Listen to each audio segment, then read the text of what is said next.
Leitura do Livro dos Espíritos, Allan Kardec. Item 9, da introdução.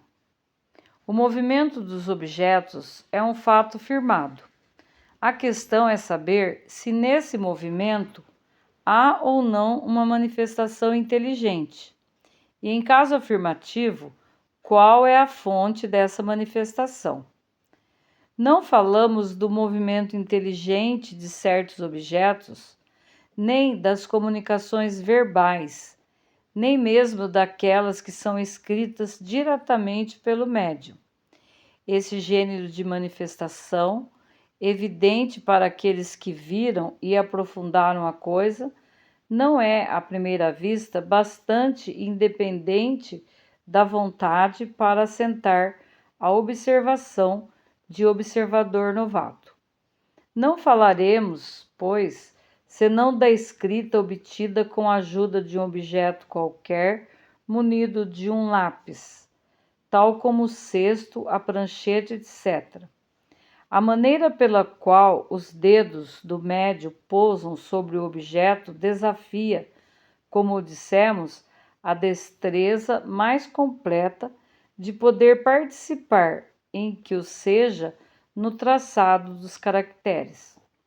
Mas admitamos ainda que por uma agilidade maravilhosa ele possa enganar o olhar mais perscrutador. Como explicar a natureza das respostas quando elas estão fora de todas as ideias e de todos os conhecimentos do médium? E note-se que não se trata de respostas monossilábicas, mas frequentemente de várias páginas escritas com a mais espantosa rapidez, seja espontaneamente, seja sobre um assunto determinado.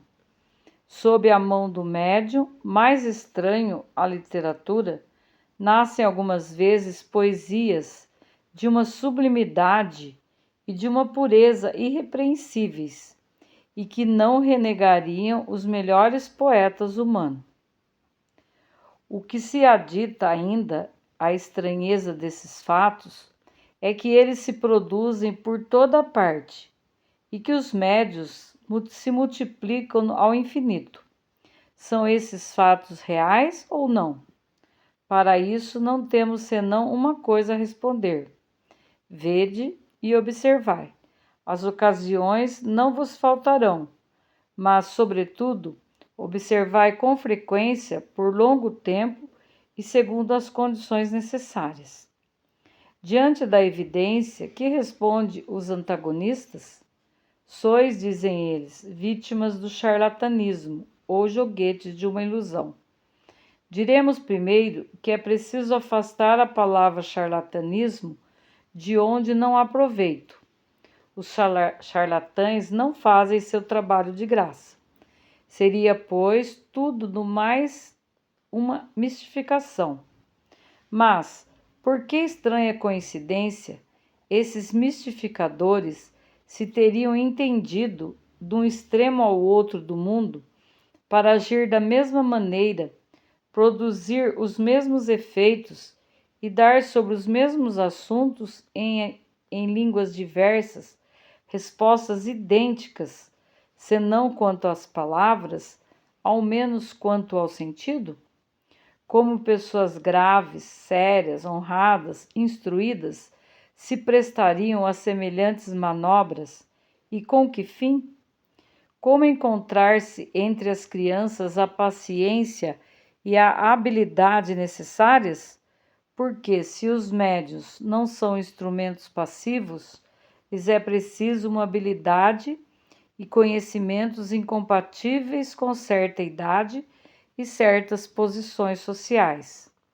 Então, acrescentam que, se não há fraude, os dois lados podem ser vítimas de uma ilusão. Em boca lógica, a qualidade dos testemunhos tem um certo peso. Ora, está aqui o caso de se perguntar se a doutrina espírita, que conta hoje seus adeptos aos milhares, não se recruta senão entre os ignorantes? Os fenômenos sobre os quais ela se apoia são tão extraordinários que concebemos a dúvida, mas o que não se poderia admitir é a pretensão de certos incrédulos ao monopólio do bom senso, e que, sem respeito pelas conveniências ou valor moral dos seus adversários, taxam sem cerimônia de ineptos todos aqueles que não têm a sua opinião. Aos olhos de toda pessoa judiciosa, a opinião das pessoas esclarecidas, que por muito tempo ouviram, estudaram e meditaram uma coisa, será sempre senão uma prova, ao menos uma presunção em seu favor, uma vez que pode fixar a atenção de homens sérios que não têm nenhum interesse em propagar um erro, nem tempo a perder com futilidades. Entre as objeções, há as mais sutis, pelo menos na aparência, porque tiradas da observação e feitas por pessoas graves. Uma das objeções é tirada da linguagem de certos espíritos que não parecem dignas de elevação, que se supõem aos seres sobrenaturais. Se quer referir-se ao resumo da doutrina que apresentamos por cima, aí se verá que os próprios espíritos nos ensinam que eles não são iguais, nem em conhecimentos, nem em qualidades morais, e que não se deve tomar ao pé da letra tudo o que eles dizem. Cabe às pessoas sensatas distinguir os bons dos maus espíritos. Seguramente, aqueles que tiram desse fato a consequência de que nós não temos contato senão com seres malfazejos, cuja ocupação é a de nos mistificarem, não têm conhecimentos das comunicações que ocorrem nas reuniões, onde não se manifestam senão espíritos superiores. De outro modo, não pensariam assim. É deplorável que o acaso os tenha servido tão mal, por não lhes mostrar senão o lado mal do mundo espírita, porque queremos supor que uma tendência simpática atrai para eles os maus espíritos, antes que os bons, os espíritos mentirosos ou aqueles cuja linguagem é revoltante de grosseria. Poder-se-ia ao máximo disso concluir que a solidez dos seus princípios não é tão potente para afastar o mal, e que, encontrando um certo prazer em satisfazer a sua curiosidade a esse respeito, os maus espíritos dele se aproveitam para se introduzir entre eles, enquanto os bons se afastam. Julgar a questão dos espíritos sobre esses fatos seria tão pouco lógico como julgar o caráter de um povo pelo que se diz e se faz numa assembleia de alguns estouvados ou de gente de má fama, a qual não frequentam nem os sábios nem as pessoas sensatas. Essas pessoas se encontram na situação de um estranho, que chegando a uma grande capital pelo mais feio subúrbio, julgasse todos os habitantes pelos costumes e pela linguagem desse bairro ínfimo. No mundo dos espíritos há também uma boa sociedade e uma sociedade má. Que essas pessoas estudem bem o que se passa entre os espíritos de elite, e elas ficarão convencidas de que a cidade celeste encerra outra coisa além do refúgio do povo. Mas dizem, os espíritos de elite vêm entre nós? A isso respondemos, não ficai no subúrbio. Vede, observai e julgareis. Os fatos aí estão para todos, a menos que não seja a elas que se aplique essas palavras de Jesus. Têm olhos e não veem, têm ouvidos e não ouvem.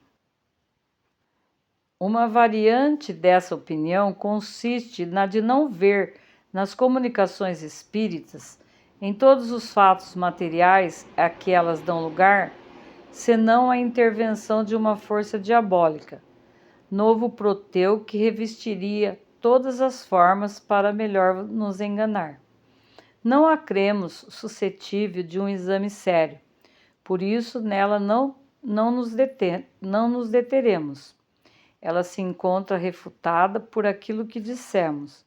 Aditaremos somente que, se assim fosse, seria preciso convir que o diabo algumas vezes é bem sábio, bem razoável e, sobretudo, bem moral, ou que há também bons diabos.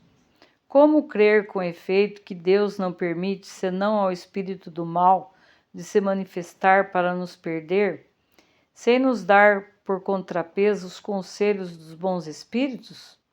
Se ele não o pode, não tem poder, se pode e não o faz, isso é incompatível com a sua bondade. Uma ou outra suposição seria uma blasfêmia.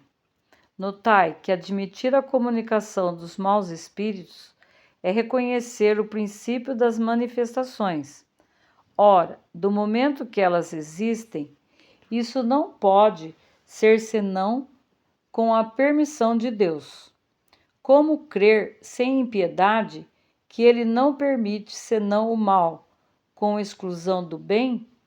Uma tal doutrina é contrária às mais simples noções do bom senso e da religião.